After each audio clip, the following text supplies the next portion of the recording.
গেল কালকে ধুলারসারি ইউনিয়নে আমাদের কর্মীরা যখন নির্বাচনী প্রচার কাজে নিয়োজিত ছিল, তখন একটি দলের তাদের ক্যাডার বাহিনী এবং তাদের উচ্ছৃঙ্খল কর্মীরা আমাদের আমাদের আমাদের ওই ধুলারসারি ইউনিয়নের সভাপতি এবং সাধারণ সম্পাদক সহ অন্যান্য কর্মীদেরকে ভীষণভাবে মারধর করেছে।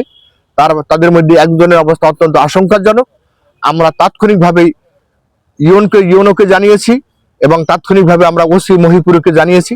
তারা তারা কিছুই করেন নেই, কিন্তু আমাদের কর্মীরা এখন প্রাথমিক চিকিৎসা মহিপুরে নিয়ে তারা এখন কলাপাড়া হাসপাতালে শয্যাশায়িত আছেন। আমি আমার নেতা কর্মীদেরকে বলবো, এই গোষ্ঠীটাকে, এই উচ্ছৃঙ্খল গোষ্ঠীটাকে প্রতিহত করার জন্য একত্রে থাকার জন্য বলছি।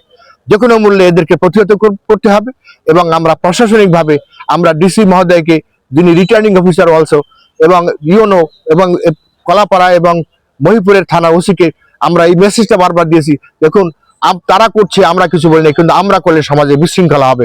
অতএব আপনারা তড়িৎ ব্যবস্থা নিন। ব্যবস্থা না নিলে আপনাদের সমাজে আরো খারাপ অবস্থা হবে এবং নির্বাচনও ভণ্ডুল হয়ে যেতে পারে। অতএব আমি বলবো এবং নির্বাচন কমিশনকে বলবো যে আপনারা কোনো দৃশ্যমান কোনো অ্যাকশন নিতে পারেন নাই, কোথাও কোনো অ্যাকশন হয় নাই, মারামারি হচ্ছে, এমনকি মানুষ খুন হয়ে যাচ্ছে শেরপুরে, এগুলো আপনারা পত্রপত্রিকায় দেখেছেন। অতএব আমরা তড়িৎ গতিতে আমাদের এই সমস্ত লোকদের যে ঘটনা ঘটেছে সেগুলোকে রিটার্নিং অফিসার তথা নির্বাচন কমিশনের তড়িৎ গতিতে অবহিত করে যাতে এই ঘটনা আর পুনরাবৃত্তি না হয় সেই ব্যবস্থা গ্রহণ করব। আমি বলেছি,